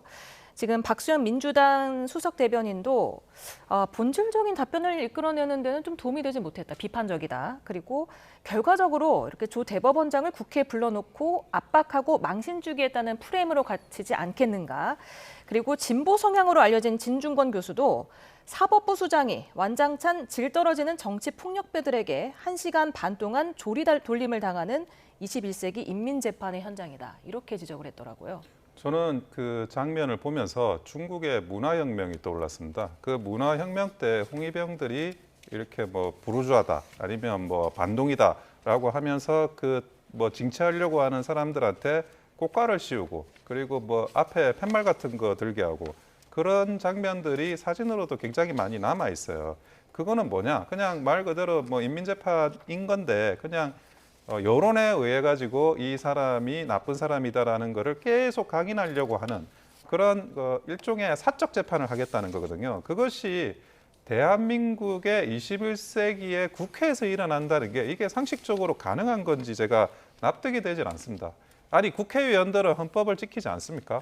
왜 정상적인 그런 권력 분립과 또는 이제 여러 가지 그 어떤 최소한의 그런 헌법에 대한 존중 속에서 이런 그 대법원장을 대하지 않는 건지, 어떻게 망신주기하고 조리돌림하고 과거에 그 문화혁명의 홍위병이 했던 그런 것에 재판을 하면서 이 상황들을 이끌어 나가는 건지, 거대 여당으로서 과연 자격이 있는지, 국정을 이끌어 나갈 책임이 있는지 다시 한번 되물을 수밖에 없는 그런 상황입니다. 예, 오늘 말씀 여기서 줄이죠. 조기현 전 민주당 법률위 부위원장, 원영석 전 국민의힘 미디어 법률단장이었습니다. 감사합니다. 감사합니다.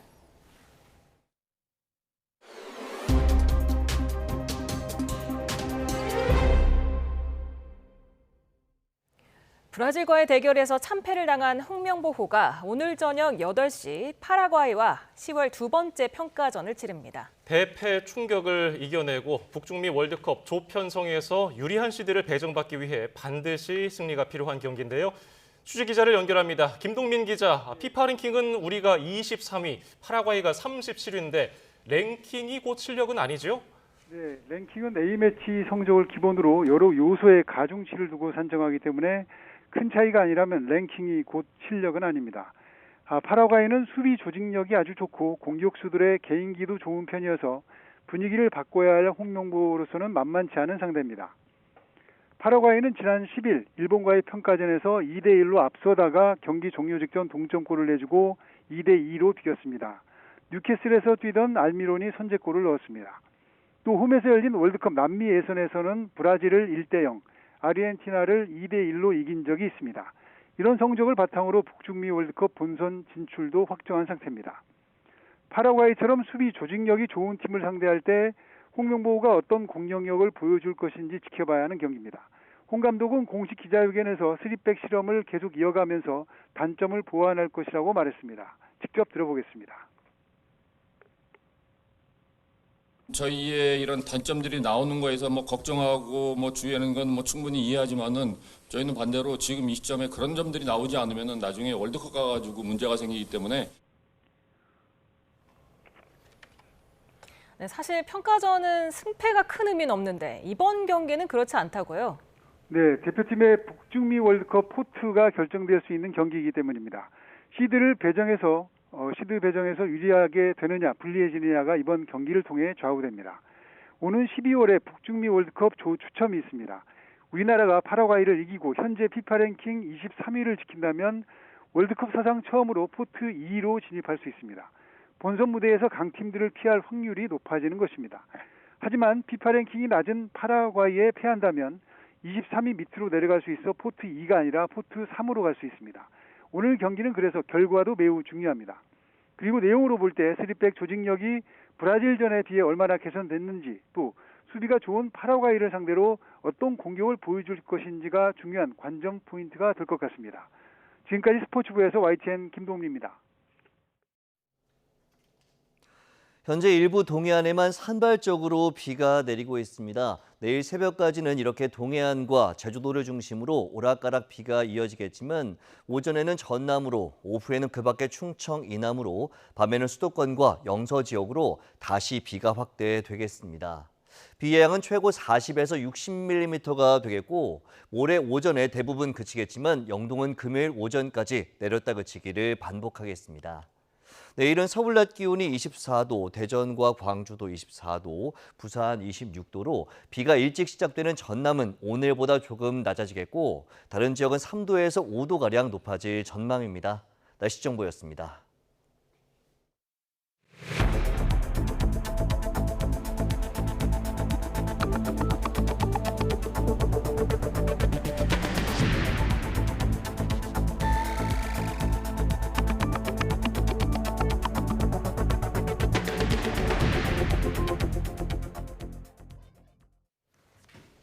캄보디아에서 우리 국민을 대상으로 한 범죄가 이어지는 데 대해 정치권은 책임 공방에 나섰습니다. 여야는 경찰력과 예산 등을 꼽으며 전 현 정부 탓이라고 주장했습니다. 김다현 기자입니다.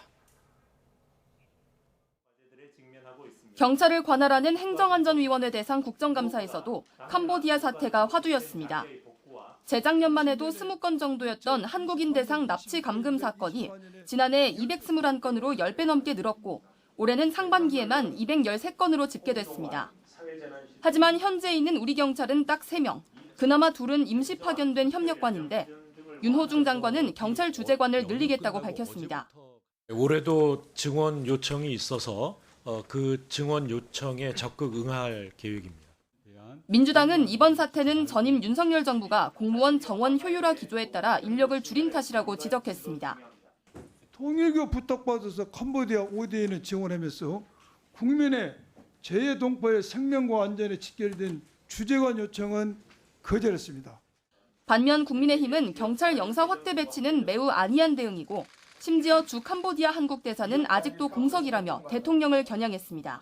경각에 처한 우리 국민들의 생명과 안전을 각자 알아서 해결하라라고 방치하는 것과 동일합니다. 정부 과도기에 범죄가 급증한 만큼 신구 정부 책임론으로 번진 건데 서로 남 탓하지 말라고도 쏘아붙였습니다. 긴박한 상황에서도 대책보다는 정부 탓에 여념이 없습니다. 지난 정부의 탓으로 돌리는 시도는 무책임한 조상 탓일 뿐입니다. 국민의 생명과 안전이 걸린 문제에서 여야가 책임을 떠넘기기 급급한 모습은 실질적 대안 마련을 지연시킬 뿐이라는 지적이 나옵니다. YTN 김다현입니다. 캄보디아에서 중국인 범죄 조직에 의해 한국인 대학생이 고문당해 숨져 충격을 준 가운데 캄보디아 당국이 중국인들의 체포 소식을 연일 공개하고 있습니다. 홍콩 매체와 캄보디아의 중국어 매체를 종합하면 캄보디아 경찰은 최근 들어 외국인 상대 납치, 불법 감금, 협박, 온라인 사기 등에 연루된 중국인들을 잇따라 체포했습니다. 캄보디아 경찰은 지난 11일 푸놈펜 시내에서 온라인 사기 조직 거점을 적발해서 중국인 57명을 포함한 내외국인 80명을 체포했다고 밝혔습니다. 최근 캄보디아에서 한국인을 상대로 한 범죄가 속속 드러나는 가운데 현지에 거점을 둔 이른바 로맨스 스캠 조직의 자금 세탁을 도운 2명이 경찰에 붙잡혔습니다. 울산경찰청 반부패 수사대는 범죄단체 가입과 활동 등 혐의로 26살 A씨 등 2명에 대한 구속영장을 신청했습니다. A씨 등은 경찰이 추적하는 캄보디아 연애 빙자 사기 조직이 챙긴 범죄 수익금을 암호화폐로 건네받아서 법인 계좌를 통해 현금으로 바꾸는 수법으로 자금을 거래한 혐의를 받습니다. 이달 말 경주에서 열리는 에이펙 정상회의를 앞두고 정부가 한미 관세 협상 후속 협의에 속도를 내고 있습니다. 구윤철 경제부총리 겸 기획재정부 장관은 내일 방미길에 올라서 미 재무장관과 한미 통화 스와프 체결 문제를 집중 논의할 것으로 보입니다. 워싱턴 홍상희 특파원입니다. 교착 상태에 빠져있던 한미 관세 협상이 새로운 국면을 맞았습니다. 3,500억 달러, 약 502조 원에 달하는 현금 투자는 불가능하다는 우리 정부의 입장에 미국이 새로운 대안을 제시해왔기 때문입니다. 저희가 미국 측에 그 문제점들을 다 설명을 했고 미국 측에서 지금 새로운 대안을 들고 나왔습니다. 그래서 지금 검토하고 있는 단계입니다. 미국 측의 태도 변화가 감지되면서 정부도 후속 협의에 속도를 내고 있습니다. 구윤철 경제부총리 겸 기획재정부 장관은 내일 방미길에 오릅니다. 주요 20개국 G20 재무장관 회의와 국제통화기금 IMF 연차 총회 참석을 계기로 스콧 베선트 미 재무장관과의 회담을 조율하고 있습니다. 구 부총리는 베선트 장관이 우리 외환시장 상황을 이해하고 내부 논의를 거치겠다는 답변을 해왔다고 밝혀 이번 회담에서 한미 통화 수합 체결을 둘러싼 입장 차이를 좁힐 수 있을지도 관심입니다. 추석 연휴 기간 뉴욕에서 하워드 러트닉 미 상무장관과 만났던 김정관 산업통상부 장관도 다시 미국 방문을 추진하고 있는 것으로 알려졌습니다. 이달 말 경주 에이펙 정상회의 기간 이재명 대통령과 트럼프 대통령이 만나기 전 실무 차원에서 최대한 논의를 진전시키는 게 정부의 목표입니다. 한미 관세 후속 협상이 난항을 겪으면서 우리 기업들의 수출 위기와 외환시장 불안에 대한 우려도 커지고 있습니다. CNN은 한미가 협상 과정에서 해결책을 모색할 수도 있지만 지난달 조지아주 한국인 구금 사건으로 사태가 복잡해졌다며 한국의 3,500억 달러 투자 향방이 불확실하다고 보도했습니다. 워싱턴에서 YTN 홍상입니다. 삼성전자가 올해 3분기 깜짝 실적을 냈습니다. 영업이익은 10조 원대를 회복했고 매출은 사상 최대를 찍었습니다. 고전했던 반도체 사업이 부활의 신호탄을 쏘아 올렸습니다. 최하영 기자입니다. 삼성전자의 올해 3분기 실적은 시장 기대 이상이었습니다. 증권가 전망치는 10조 원대였지만 이보다 높은 12조 1천억 원으로 잠정 집계됐습니다. 1년여 만에 10조 원대 회복이자 지난 2022년 2분기 이후 3년여 만에 최대 영업이익입니다. 매출은 처음으로 80조 원의 벽을 넘었습니다. 지난해보다 8.7% 늘어난 86조 원으로 사상 최대치를 기록했습니다. 깜짝 실적을 이끈 건 부진을 털어낸 반도체 사업입니다. 사업부별 실적은 아직 공개되지 않았지만 증권가에선 반도체 부문 영업이익이 6조 원가량에 이를 것으로 예상하고 있습니다. 삼성전자가 3분기에 전 세계 메모리 시장에서 매출 27조 6천억 원을 기록하며 한 분기 만에 SK 하이닉스를 꺾고 다시 매출 왕좌에 올랐다는 분석도 나옵니다. 메모리 반도체 가격 상승에 따른 고실적이라고 봅니다. HBM 시장이 2배 이상 성장할 것으로 예상이 되기 때문에 삼성전자 실적도 일단 전반적으로는 개선될 수 있지 않을까 보고 있습니다. 아픈 손가락으로 여겨졌던 반도체 위탁 생산, 파운드리 사업 역시 적자폭을 줄이며 힘을 보탠 것으로 보입니다. 깜짝 실적에 삼성전자 주가는 장 초반 9만 6천 원까지 오르며 52주 신고가를 경신하기도 했습니다. 삼성전자는 이런 기세를 이어가기 위해 미래의 성과에 따라 임직원에게 주식으로 보상해주는 제도를 시행하기로 했습니다. 회사 주가가 오를수록 보상 규모가 커지는 방식으로 앞으로 3년 동안 주가 상승폭에 따라 임직원에게 자사주를 지급할 계획입니다. YTN 최하영입니다. LG전자 인도 법인이 인도 증권시장에 신규 상장했습니다. 주식 배정 청약에는 인도 기업 공개 역사상 최대 규모의 자금이 몰려서 공모 주식수의 54배에 달하는 경쟁률을 기록했습니다. LG전자는 인도 자본시장에서 현금 1조 8천억 원 규모를 국내로 조달합니다. 최근 서울과 수도권 일부 지역을 중심으로 집값 과열 조짐이 나타난 데 대해 이재명 대통령이 거품 붕괴 가능성을 직접 경고했습니다. 부동산 가격이 과대평가돼서 일본처럼 될 수 있다며 관계부처에 대책 마련을 주문했습니다. 강진원 기자입니다. 이번 주 이재명 정부의 세 번째 부동산 대책 발표가 예고된 가운데 진행된 국무회의. 이 대통령은 주무부처 책임자들 앞에서 작심 발언을 쏟아냈습니다. 과대평가되고 있기 때문에 언젠가는 일본처럼 될 가능성이 매우 높죠. 우리 금융위원장님 맞죠? 제 말이. 일본처럼 부동산 거품이 꺼지면 개인은 물론 우리 경제 전체가 피해를 볼 수 있다는 걸 지적한 겁니다. 특히 현 상황을 이른바 폭탄 돌리기로 진단하며 언젠가는 사고가 나게 돼 있다고 경고했습니다. 부동산 투기라고 하는 걸 통해서 재산을 늘려보겠다는 생각은 이제는 과거 생각이잖아요. 네. 그리고 언젠가는 반드시 사고가 나게 돼 있죠. 이 대통령은 이를 막기 위한 해법으로 자본시장 활성화의 필요성을 거듭 강조했습니다. 부동산에 쏠린 과도한 자금이 주식 등 생산적 분야로 옮겨갈 수 있도록 관계부처에 대책 마련을 지시했습니다. 생산적 금융으로 금융도 전환도 좀 하고 투자도 좀 합리적으로 좀 길게 보고 할 수 있게 사회 전체 분위기 판단을 바꿔야 되는데 하여튼 그 국토부하고 금융위가 제일 중요한 것 같아요. 준비 잘하고 계세요? 네네. 시세 조작 등 부동산 시장을 교란하는 행위는 엄단하겠다는 의지 또한 내비쳤습니다. 대통령실은 노무현, 문재인 정부 시절 집값 급등이 정권에 큰 부담이 됐다는 사실을 잘 알고 있습니다. 휘발성강한 부동산 정책이 여론에 미칠 영향을 예의주시하는 이유입니다. YTN 강준원입니다. 올해 3분기까지 아파트와 오피스텔 등 집합 건물 증여 건수가 3년 만에 최대를 기록했습니다. 최근 집값 상승세가 이어지는 가운데 증세 가능성이 커지면서 사전에 자녀 등에게 물려주려는 수요가 늘어난 것으로 보입니다. 대법원 등기정보광장 통계에 따르면 올해 9월까지 전국 집합 건물 증여 건수는 모두 26,428건으로 지난해 같은 기간보다 1,037건이 늘어났습니다. 구윤철 부총리 겸 기재부 장관은 부동산 정책은 세금으로 수요를 억압해서 가격 관리를 하는 것이 아니라 공급을 늘려서 적정 가격을 유지하는 것이 방점이라고 말했습니다. 구 부총리는 국정감사에서 부동산 정책의 방점은 세금보다 공급 쪽에 있지 않나 생각한다며 이같이 밝혔습니다. 보유세 인상을 포함한 부동산 세제 개편과 관련해서는 내부 검토는 끊임없이 하고 있지만 시장의 세제 민감도가 높다며 확정된 건 없다고 손을 그었습니다.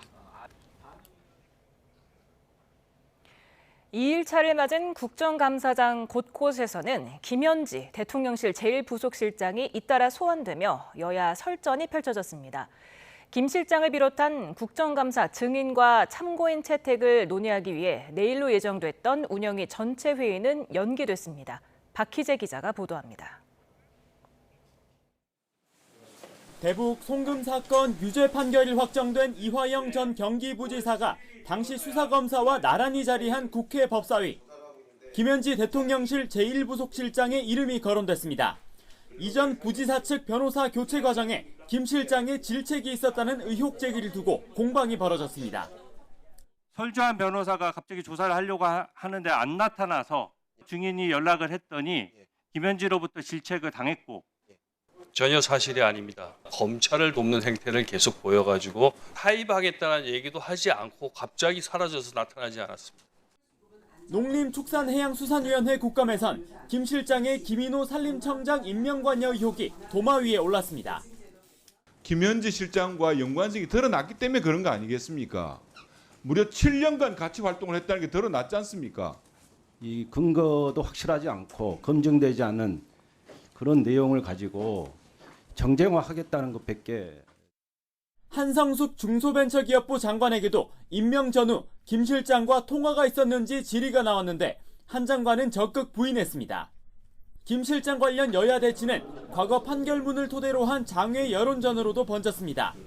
김 실장이 통합진보당 주류 세력으로 알려진 경기 동부연합과 연결됐고 과거 이 대통령이 벌금형 유죄 판결을 받은 성남시의회 사건에도 연루됐다는 주장에 민주당은 사실 왜곡이자 색깔론이라고 엄호에 나섰습니다. 김현지 실장이 김일성 추종 세력인 경기 동부연합과 연결돼 있다는 건 정말 소름 끼치는 일입니다. 경기 동부연합은 통진당의 핵심 세력이잖아요. 알고 지낸다는 문장 하나로 김현지 실장을 김일성 추종 세력과 연계시키는 논리적 비약은 실로 놀랍습니다. 김 실장 증인 채택 여부를 두고 여야 간 팽팽한 기싸움을 벌여왔던 운영위원회는 기약 없이 연기됐습니다. 국감장 곳곳에서 김 실장 없는 김 실장 공방은 한층 더 격화할 거란 전망도 나옵니다. YTN 박희재입니다. 사법부 수장을 증인석에 앉힌 이튿날 늘 전쟁 같았던 법사위는 기존보다는 한결 정돈된 모습이었습니다. 일부 자성론도 엿보였는데요. 내일 대법원 현장 국감을 맞아서 분위기 변화가 있을지 주목됩니다. 황보혜경 기자입니다. 법무부를 상대로 한 국정감사 이틀차. 이재명 대통령 변호인 출신들이 정부 요직을 꿰찼다는 비판에 무소속 최혁진 의원은 이렇게 감쌌습니다. 이 자리에 우리 의원님들도 계신데 얼마나 호기롭고 정의롭습니까? 그렇지 않습니까? 그 말도 안 되는 걸로 지금 이상한 그 음해를 하고 계셔가지고 제가 황당해서 한 말씀 드리고 시작합니다. 정면에 민주당 의원석을 수차례 쳐다봤지만 무거운 침묵만이 흘렀고 정성호 법무부 장관도 시선을 피했습니다. 조이대 대법원장을 임진왜란을 일으킨 일본 도요토미 히데요시에 빗대 논란을 빚은 다음날 모습입니다. 민주당에선 최 의원 돌발 행동 때문에 대법원 망신주기 프레임에 갇혔다는 쓴소리가 나왔습니다.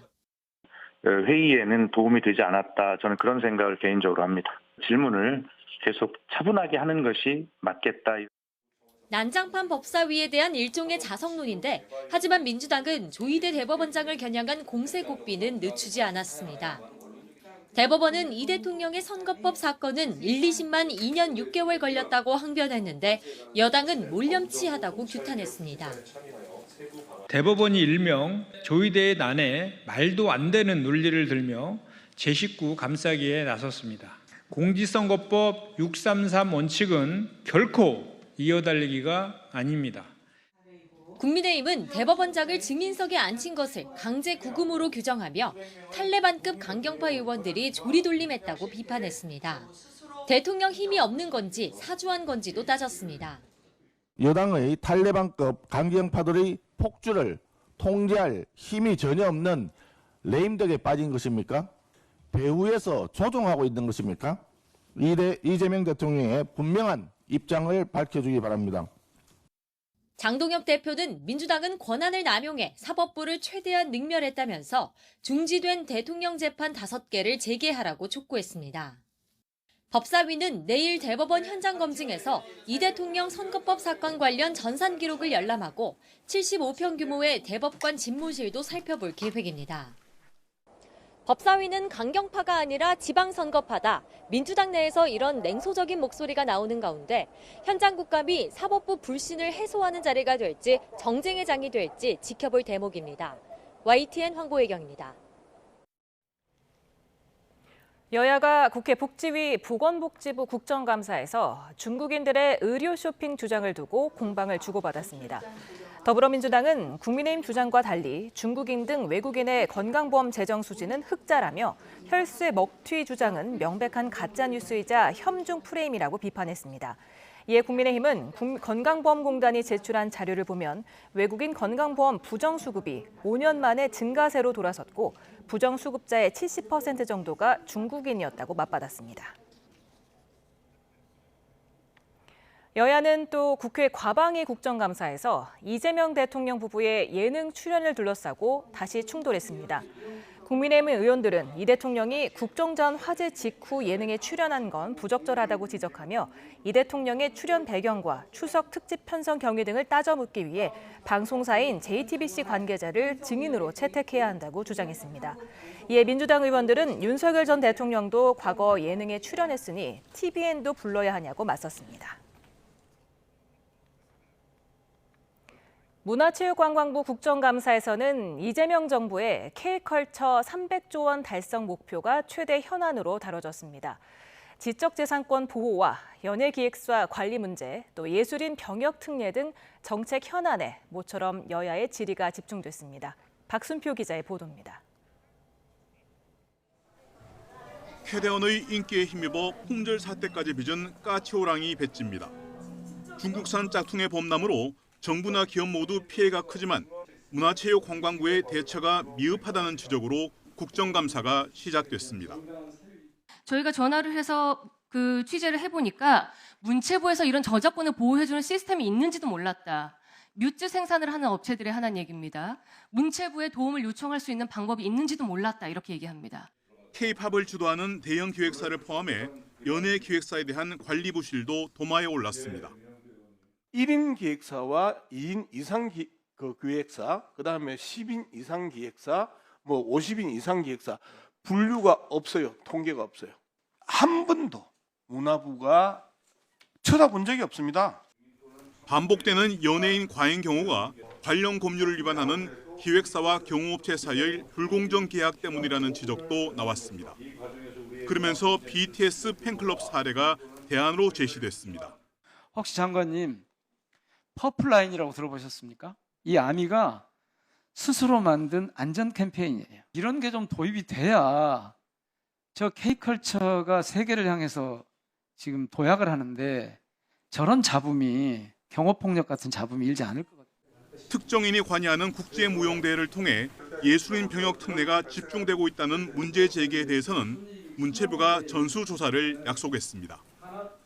무늬만 국제 통로, 국제 대회로 눈속임하고 병력 특례 통로로 이용하는데 문체부는 왜 징계하지도 않고 도려내지도 않고 눈 감고 있습니까? 계속. 철저하게 조사해서 상황을 파악해 보도록 하겠습니다. 그리고 말씀하신 대로 그 예술요원 편입대회 전부에 대해서 한번 전수조사를 하고요. 이 밖에 내란과 대통령 탄핵을 틈탄 문체부의 각종 알박기 인사, 역사 왜곡 도서 문제, 사격 경경 실탄 관리 부실 등도 문체부 국감장을 뜨겁게 달궜습니다. YTN 박순표입니다. 북한의 두 국가론을 상징하는 비무장지대 대전차 방벽이 10km에 이르는 것으로 나타났습니다. 이런 가운데 최근 평화적 두 국가론을 주장해 논란이 된 정동영 통일부 장관은 자신의 의견이 정부 입장으로 확정될 거라고 밝혔습니다. 이종원 기자입니다. 북한이 비무장지대 DMZ에 쌓아올린 대전차 방벽이 위성사진에 찍힌 모습입니다. 군사 분계선을 따라 건설된 곳은 모두 4곳으로 건설 모습 포착 이후 처음으로 구체적인 지역과 길이까지 파악됐습니다. 각각 한 2.5km씩 해서 총 10여 킬로 되는 걸로 이렇게 파악되는데 의장님 맞습니까? 현재는 차단을 위한 목적이라고 생각하고 어떤 도발 사항이라든지 됐을 때는 저기에 대해서 어떻게 우리가 대응할지에 대해서도 검토를 하고 있습니다. 북한의 적대적 두 국가 후속 조치 상황이 거듭 확인된 건데 최근 평화적 두 국가론으로 논란이 됐던 정동영 통일부 장관은 한 발 더 나아갔습니다. 차라리 장관직 그만두시고 그 사회단체에서 본인의 소신에 따라서 일을 하시는 게 더 낫지 않습니까? 두 국가론 계속 이렇게 그 주장을 하실 겁니까? 이것이 정부의 입장으로 저는 확정될 거라고 생각합니다. 정 장관은 남북관계는 통일을 지향하는 특수관계라고 밝힌 위성락 국가안보실장의 의견도 사실상의 두 국가를 인정한 것이라고도 부연했습니다. 그러면서 여당과 함께 남북관계 경색에 대한 윤석열 정부 책임론을 부각했습니다. 적대적 두 국가론과 그리고 윤석열 정부의 흡수 통일 노선이 어찌 보면 작용 반작용의 관계가 아닌가. 정확하게 지적하셨습니다. 바로 작용 반작용의 결과로 봅니다. 이런 가운데 통일부는 남북 대화와 교류 협력의 방점을 찍은 조직 개편안도 발표하고 2016년 멈춰선 개성공단 재가동을 위한 준비 작업도 공식화했습니다. 그러나 한국과는 어떤 일도 함께하지 않겠다고 선언한 북한이 언제 호응에 나설지는 미지수입니다. YTN 이종원입니다.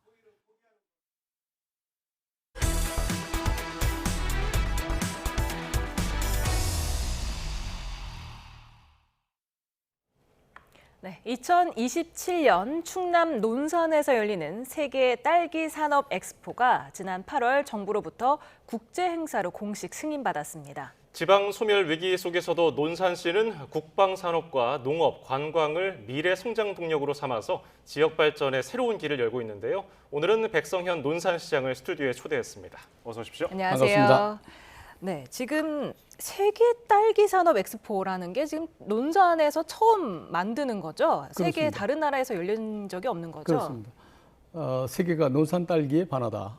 바로 세계 최초로 세계 딸기 산업 박람회가 바로 우리 논산에서 개최가 됩니다. 이제 우리 논산의 딸기는 국민의 딸기를 넘어서 세계인이 좋아하는 세계의 딸기로 변했습니다.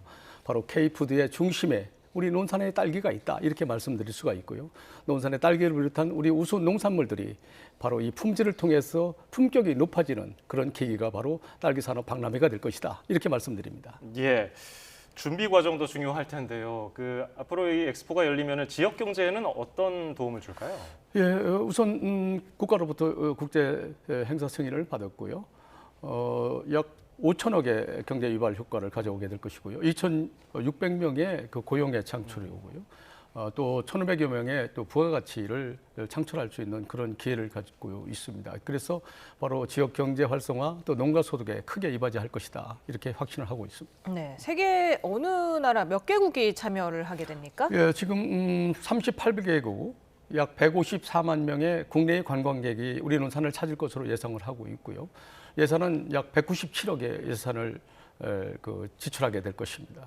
네, 사실 일본이 예전에는 저희가 로열티를 많이 지불했었는데 일본도 참여를 하게 됩니까? 그렇습니다. 물론 일본의 딸기가 과거에는 우리가 로열티를 주고 재배를 했었는데 지금은 로열티를 주지 않습니다. 바로 우리 논산에서 바로 개발이 된 서량이라는 딸기가 전국의 약 87%를 보급해 있고요. 그래서 일본의 그 딸기와 경쟁을 또 유도하기 위해서 일본도 물론 초청 대상국이고요. 또 우리 박람회에는 우리 논산의 딸기뿐만이 아니라 전국의 딸기 그리고 세계의 딸기가 다 집결해서 거기서 바로 이 품질을 또 뽐낼 수 있는 그런 기회를 갖게 될 겁니다. 아마 재미난 그런 박람회가 될 것이다. 이렇게 기대하셔도 좋습니다. 예. 입대를 논산에 있는 육군훈련소로 하신 분들은 아마 딸기향 맡아보셨을 텐데 육군훈련소, 우리나라 대표 군인 양성기관이기도 하고요. 또 국방산업의 중심 도시로 논산을 성장시키려는 목표도 있다고 들었습니다. 그렇습니다. 우리가 농업 의존도가 높은 논산인데 농업만 가지고는 살 수가 없는 겁니다. 농업과 산업과 관광 산업을 통해서 우리 논산의 변화를 가져와야 되겠다 이렇게 생각을 했습니다. 그래서 논산이 가장 잘할 수 있는 바로 국방 문화 도시를 이 특징을 국방 산업의 도시로 특성화시켜야 되겠다는 생각을 하고요. 제가 취임하자마자 바로 미국 엘러머주에 있는 헌츠빌을 다녀왔습니다. 그 헌츠빌에 바로 마샬 우주센터, 또 레드스톤 아스날이라고 하는 대단히 무기고 단지, 또 그 각종 국방 산업, 또 군사령부, FBI 이런 여러 가지 군 관련 기관들이 유치해 있으면서 바로 양질의 일자리를 창출하고 있었습니다. 그래서 논산만한 면적, 농업 의존도가 높았던 그 헌츠빌이 아주 잘 사는 도시로 변했고요. 지금은 미국에서도 살고 싶은 도시 세 번째로 이렇게 꼽힐 정도로 이렇게 변했다. 그래서 우리 논산도 국가산업단지를 26만 평을 곧 착공을 지금 앞두고 있습니다. 지금 토지 보상을 하고 있습니다. 여기에 한 1,700명 정도가 고용이 될 것이고요. 더해서 74만 평, 그래서 100만 평의 국방산업단지가 만들어지고요. 그 인근에는 약 8만 평 정도의 국방미래기술연구센터라고 하는 R&D 센터가 또 논산에 유치가 되었습니다. 그래서 내년부터는 이것들이 아주 활발하게 그 공사가 진행이 되어서 전국에 있는 젊은 청년들이 우리 논산에 찾아와서 다시 취업할 수 있는 그런 기회의 땅 논산이 될 것이다. 이렇게 기대하셔도 좋습니다. 네, 논산이 워낙 딸기로 유명하긴 한데 그렇습니다. 지금 농업 1번지로 불릴 만큼 또 다양한 농산물도 생산되고 있다면서요? 그렇습니다. 우리 농업은 농업 의존도가 높은 곳이기 때문에 우선 딸기를 비롯해서 여러 아주 유명한 그런 농산물들이 많이 있는데요. 제가 농촌을 발전시키기 위해서 농업 발전 5단계 전략, 그다음에 농가 수익 3원칙이라고 하는 그 정책 전략을 가지고 이렇게 실천을 하고 있습니다. 바로 농업 비용을 절감시킨다. 그다음에 우수 농업 인력을 육성시킨다. 그다음에 우수 농산물을 생산한다. 수출 지원을 통해서 바로 수출을 한다. 그다음에 농업을 바로 6차 산업의 전환을 통해서 수지 맞는 농업으로 전환을 시켜서 잘 사는 농업을 만든다는 것이고요. 또 농가 소득 3원칙이라고 하는 것이 있습니다. 우리 논산에서 생산되는 농산물을 우선 논산에서 소비를 한다. 두 번째는 국내 유통망 다변화를 통해서 새로운 유통망을 통해서 그 판매와 또 유통을 또 책임지고 지원한다. 세 번째는 수출 지원을 통해서 세계화를 이룬다. 이것이 바로 우리 농업의 정책과 전략이 됩니다. 그렇군요. 농촌 지역 하면은 인구 감소도 하나의 걱정거리 중 하나일 텐데 이 위기를 어떻게 풀어나가고 계십니까? 예, 그것은 가장 큰 숙제가 됩니다. 그래서 저희 논산은 바로 이 4가지의 차별화된 정책과 7가지의 바로 실천 전략을 통해서 동시에 함께 실천을 하고 있습니다. 바로 산업의 차별화, 교육의 차별화, 문화의 차별화, 그다음에 정책의 혁신적 차별화, 이 4가지 분야를 통해서 7가지 실천 전략을 또 동시에 실천하고 있습니다. 첫째는 양질의 일자리를 젊은 청년들한테 제공할 수 있어야 된다. 두 번째는 바로 정주 여건을 개선시킨다. 세 번째는 바로 결혼을 시켜서 결혼 그 지원할 수 있는 그런 상황을 만든다. 세 번째는 출산 자금 지원하고요. 그다음에 돌봄 서비스를 통해서 24시간 일할 수 있는 기회를 만들어준다. 그다음에 교육, AI 또는 웹툰 등 우리가 다른 데서 배울 수 없는 그런 논산만의 독특한 그런 미래 산업에 대한 교육을 시키고 있고요. 마지막 7번째는 문화, 저녁 있는 삶을 살게 하는 것. 이것이 바로 청년들이 논산에 살아도 손해보지 않는 인생을 산다라고 하는 그런 믿음을 주기 위해서 동시에 함께 실천하고 있다. 이렇게 말씀을 드립니다. 네. 요즘 뭐 K컬처의 힘으로 외국인 관광객들이 우리나라에 많이 오고 있는데 관광 활성화를 위해서도 힘쓰고 계신다면서요? 그렇습니다. 이제 말하자면 농업, 그다음에 국방 산업, 그다음에 관광인데요. 관광은 우리 논산에 대한민국에서 7번째로 큰 탑정 호수가 있습니다. 바로 이곳에 여러 개발을 통해서 논산의 변화를 꾀하고 있는데요. 크게 관광 정책은 3가지를 가지고 있습니다. 우선 농촌 체험 관광, 두 번째는 바로 11경을 포함한 역사 문화 관광, 세 번째는 AI 인공지능 놀이터, 또 어드벤처 퀴즈파크, 또 물놀이 시설, 또 각종 또 산놀이 예술촌, 이런 시설 관광을 통해서 우리 관광객을 유치하는 것이고요. 예. 또 이분들이 또 편안하게 휴식과 생산과 소비가 함께 이루어질 수 있는 리조트가 약 400실 규모로 또 사계절 워터파크 1000명 정도 들어가는 또 컨벤션 센터가 함께 그 시설이 들어서는 그 리조트가 내년 하반기에 착공을 지금 그 목표로 했어요. 지금 토지 매입 중에 있습니다. 이렇게 되면 명실공히 바로 체류형 관광지로 논산이 탈바꿈하는 그런 계기가 될 것이다. 이렇게 생각합니다. 예, 또 지역 인기 축제인 강경 젓갈 축제가 다음 주에 열지 않습니까? 그렇습니다. 준비 잘 되고 있습니까? 예, 바야흐로 김장의 계절입니다. 김장에서 빼놓을 수 없는 것, 그것은 바로 젓갈입니다. 그러니까 젓갈도 우리 강경의 젓갈은 200년 강경 전통 역사를 자랑하는 젓갈입니다. 이 200년이라는 역사는 그만큼 품질과 영양과 맛에 바로 차이를 보이고 그만큼 증명이 되었다. 이렇게 자신 있게 말씀드릴 수가 있을 텐데요.